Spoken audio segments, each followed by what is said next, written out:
Film की शुरुआत में ही कहानी की हीरोइन हुआ, पाई और फी जंगल में अलग अलग घूमती हुई दिखाई देती है। फी एक होटल में चाय पीने जाती है। वहाँ उसके संतरों को देख के कुछ लोंडे उसे छेड़ने लगते हैं, लेकिन वो उनकी ही बजा के उनको भगा देती है, जिससे वो गुंडे अपने साथियों को बुला के लाते हैं। रास्ते में उन्हें हुआ दिखती है। उसके बड़े गुब्बारे देख के गुंडों के पप्पू में आग लग के वो उतावला होता है। हुआ भी बात करके खुला आमंत्रण दे के अपनी दोस्तों को बुलाती है, जिससे सब लोंडे उन पे टूट पड़ के ठुकवाना शुरू करते हैं। वैसे ही वो लड़कियां भूतनी बनती है, जिससे सब लोंडे डर के वहाँ से भागने लगते हैं और दोनों बहनें हंसने लगती है। पाई घूमते हुए कामदेव के मंदिर में जाके वहाँ की मूर्ति को देख के पेलम पेलाई के बारे में सोच के अपनी सुरंग गर्म करके जाने लगती है। तभी उसे साधु मिलता है और उसे चेतावनी देता है। रास्ते में फिर से पाई को साधु मिलता है और उससे बात करके डायन को इंसानी रूप लेके सुरंग शांत नहीं कर सकती, इसके परिणाम बुरे होंगे ऐसा बोलता है, जिससे पाई साधु पे हमला करती है। तो वो जरूरत पड़ने पे मुझे याद करना बोल के वहाँ से चला जाता है। घर आके तीनों बहनें बातें करती है। तभी वहाँ पड़ोसन आके चापलूसी लगा के अपने घर जाती है। उसका पति उनके बारे में पूछता है तो वो उस पे गुस्सा करती है, जिससे वो उससे माफी मांगता है। वैसे ही पड़ोसन गर्म होने लगती है और पति उसको पेलने लगता है, लेकिन उसका पप्पू जल्द ही दम तोड़ता है, जिससे पड़ोसन गुस्सा करती है। रात को तीनों बहनें पूजा करते करते ठुकाई का सोच के गर्म होने लगती है। तभी उनकी आंखें खुलती है और वो सोने जाती है। हुआ ज्यादा ही बेचैन होकर बाहर जाती है। वहाँ फी नहाते नहाते खुद को शांत करा रही होती है, तो वो भी खुद को शांत कराने दोनों बहनें चुम्मा चाटी करके एक दूसरे का पानी निकालना शुरू करते हैं। उनकी आवाजों से पाई उठ के उनको देख लेती है, लेकिन इनकी ठुकाई देख के वो भी गर्म होकर मूर्ति के पास आके किसी तरह से खुद की सुरंग को संभाल के सो जाती है। अगली सुबह पाई घूमने जाती है। वहाँ एक लोंडे को कुछ गुंडे उठा उठा के पेल रहे होते हैं, तो पाई उसको बचा लेती है और उस लोंडे से बात करने पे उसका नाम मैं है ऐसा पता चलता है। मैं कुछ ज्यादा ही शरीफ लोंडे की तरह बर्ताव करता है,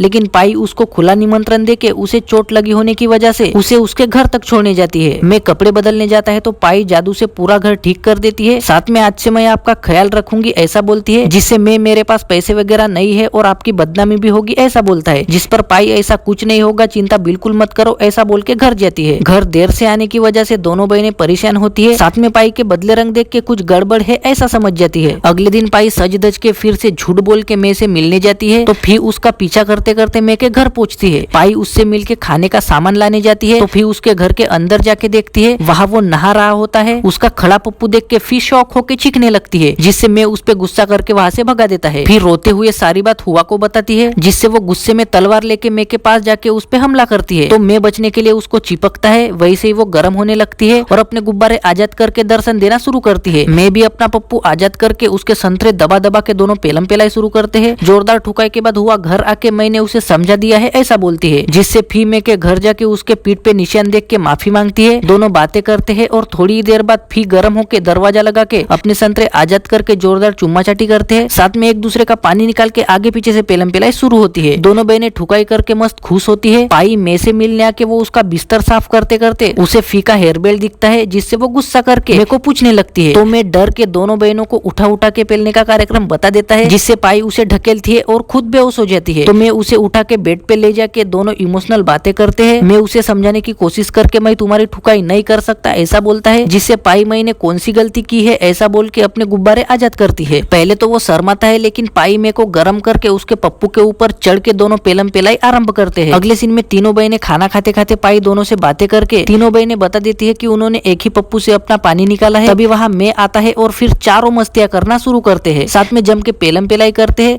लेकिन उनकी ठुकाई पड़ोसन का पति देख के सारी बात अपनी पत्नी को बताता है, जिससे वो पाई के घर जाके उनसे बात करके शक करती है और भला बुरा बोल के मैं तुम्हारी शिकायत करूंगी बोल के वहाँ से चली जाती है। तो पाई हमें नेकी के राह पर चलना है बोल के तीनों बहनें मैं से बात करके आज के बाद हम ठुकाई नहीं करेंगे ऐसा बोलती है, जिससे वो भी उदास होकर जुदा होने के लिए तैयार होता है और चारों खाना खाते हैं। मैं तीनों बहनों को फ्रूट देता है और जैसे जैसे वो फल खाते हैं वैसे वैसे पड़ोसन की जान निकल के वो मरने लगती है। कुछ दिनों बाद मैं पूरी तरीके से बूढ़ा हुआ दिखाई देता है। वो जादू से एक तितली बना के उसे किसी लोंडिया को लाने भेजता है। झरने के पास एक धोबन कपड़े धोते धोते उस तितली को देख के उसके पीछे पीछे मैं के घर आके अपने बड़े बड़े संतरे आजाद करने लगती है। उसे देख के मैं बहुत खुश होने लगता है। यहाँ तीनों बहनें मैं की याद में ही रहती है। तभी फी को उसकी छाती पे झाटे दिख के वो डायन बनती हुई दिखाई देती है, जिससे तीनों बहनें घबरा जाती है और पाई समझ जाती है कि ये मैं का काम है, जिससे तीनों बहनें उसके घर जाके देखती है। वहाँ मैं राक्षस बन के उस धोबन के संतरों को नोच नोच के पेल के उसे मार देता है। ये सब देख के तीनों बहनें डर के वहाँ से भाग जाती है, लेकिन पाई उनको समझा के मैं खुदाई की भूख में राक्षस बन गया है बोल के साधु से मिलने जाती है। साधु उसे सारी बात समझा के तीनों बहनें एक पुतला बना के उस पे जादू टोने से हमला करती है। तो मैं धीरे धीरे मरने लगता है। तभी चारों तरफ से बिजलियां कड़क के मैं राक्षस बनता है और वो तीनों बहनों के पास जाके उन पे हमला करता है। साथ में तीनों को वश में करके उनके संतरों को आजाद करके ठोकने ही वाला होता है। तभी वहाँ साधु आके उस पे हमला करके मे को मार देता है। तीनों बहनें अपने अपने संतरों को छुपा के साधु को धन्यवाद बोल के वो वहाँ से चला जाता है और यहीं पे कहानी का अंत होता है। सो गाइस, आई होप आपको ये वाली कहानी पसंद आई होगी। अब वीडियो को लाइक करके चैनल को सब्सक्राइब जरूर कर देना।